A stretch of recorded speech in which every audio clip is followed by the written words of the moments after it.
Hey, it's Abby, and today I'm thrilled to be joining some of my fellow organizing YouTubers to all share our top 3 organizing tips. I'm going to be talking about my top 3 organizing habits that we can build into our day, and then in the description below, I will link to a playlist of all the other organizers' tips so you can check those out as well.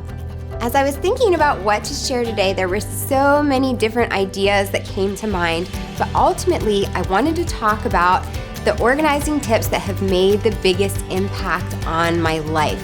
So I knew I had to talk about habits. Habits may not have the shock factor of a big, huge room transformation, but I love them in that they are usually little small things that we can work into our day, and when we're consistent about them, they make a big difference in the long term. So this may be less crazy before and after transformation and more slow and steady wins the race, but I would argue that habits are even more impactful, and that can be really exciting. So let's jump right in here. I know you're supposed to save your favorite for last, but I'm going to break all the rules and share my favorite habit first. This is the one that I give the most credit for taking me from scatterbrained mess to generally organized, and it is a habit I like to call the scan and fix. The scan and fix is exactly what it sounds like. Anytime I open up a cabinet or drawer or walk through a room and see something that is out of place, I take a few seconds to straighten it up and put it back where it goes. If I open a cabinet and some cups are on their side, I will set them upright before grabbing what I need and moving on with my day. If I open a drawer and see a shirt that is no longer folded, I take the time to fold it back up and put it in the drawer neatly. If there are a lot of things out of place, I just choose one thing, make it right, and then the next time I need to get something out of the drawer, I will pick another thing to fix. Now, if you are more naturally wired toward organization, you're probably thinking, well, of course, doesn't everybody already do this? And the answer to that is no. And I know this because for a long time, I didn't do it naturally at all. I always wondered how people seem to maintain these neat and tidy houses all the time when mine always looked like a tornado went through. And the answer is that they use habits like the scan and fix, and they work them more naturally into their day. I had to train myself until this became a habit, but now that it is, it's been a total game changer, and it makes organization feel a whole lot less like work. Each of these actions only takes a few seconds, but they really do add up. Everything might not be exactly where I want it immediately. When I am consistent about scanning and fixing over time, our house gets and stays a lot tidier. The scan and fix also keeps small messes from becoming big messes. If I'm not scanning and fixing as I go, at first it may seem like only 1 or 2 things are out of place, but after a while, more and more items are displaced, and before I know it, I have a great big organizing overhaul on my hands rather than just some small things that can be easily remedied. The scan and fix is a quick habit that, when used consistently, can really make a big impact on the overall tidiness of our home. The second organizing habit that has been really helpful to incorporate into my day is what I call close the loop. When I say close the loop, I just mean that I want to make it my goal to finish whatever task I'm working on to completion, including cleanup, before I move on to the next thing. I admit that this one was a pretty big struggle for me, and I am definitely not perfect at it yet. My natural tendency is to start a project, get part of the way through, remember I have another project that I need to work on, hop over to that one, and continue flitting from thing to thing to thing, leaving a mess in my wake. Take, for example, my messy office after failing to close some of my loops. I was working on some bags for my son's hockey team, finished up the bags, but then left all my machines and supplies laying around instead of putting them back where they go. There are some props left over from a photo shoot that I never cleaned up. I did yoga and then just left the mat laying in the middle of the room instead of rolling it up and putting it away.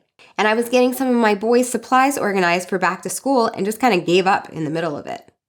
Instead, when I'm on the ball with closing my loops, my office is returned to its neat and tidy state after each project and activity, and it's always ready to go when I want to start something else, which saves me time and frustration. Some other examples of closing loops in my day would be things like doing all the dishes and wiping down the counters after we're done cooking and eating dinner. Or putting the laundry away right after I finish folding instead of leaving it for later and having to mess up our effort when we pull stuff straight from the laundry basket. It can take some time to tweak our mindset and remind ourselves that no task is fully complete until everything is cleaned up and put away. But when we are consistently closing our loops, there are so many great benefits. When we go into a space to start a new project, we don't have to work around mess and clutter that's in the way. We have a clean slate to start from. We don't end up with a big, huge mess that will take a long time to clean up because we've taken care of things as we go.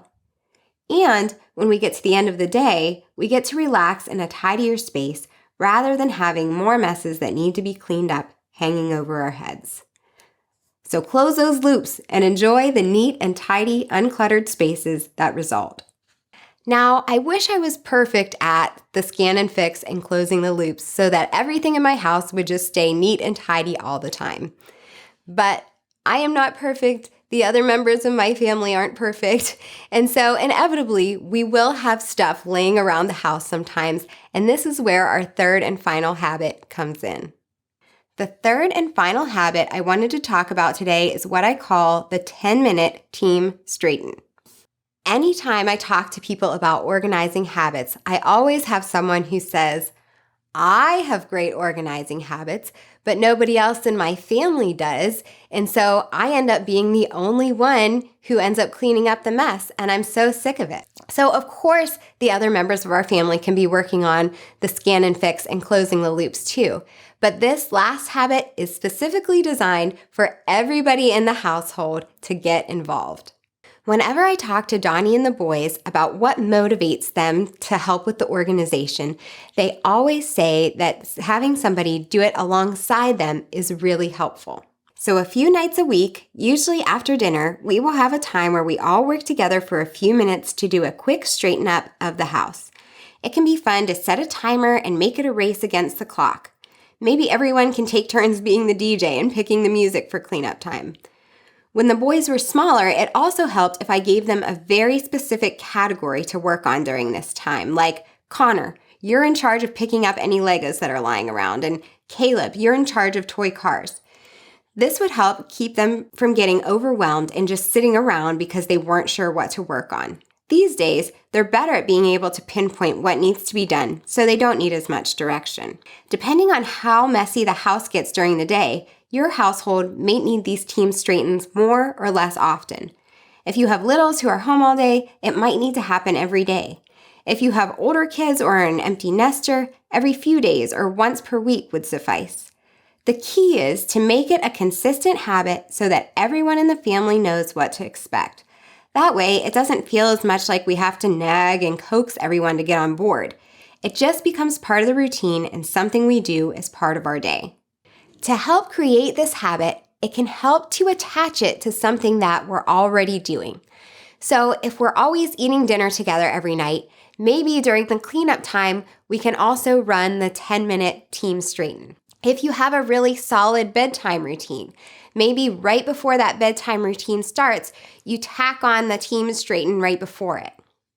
Or if everybody always watches a show together at night, maybe before the show starts, everybody rushes around and works together to get everything tidied up before you turn on the TV.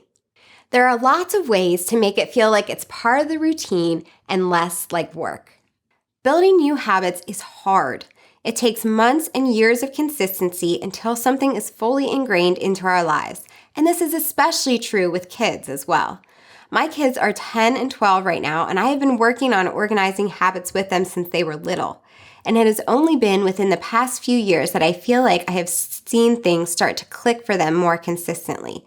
And we are all still far from perfect at it.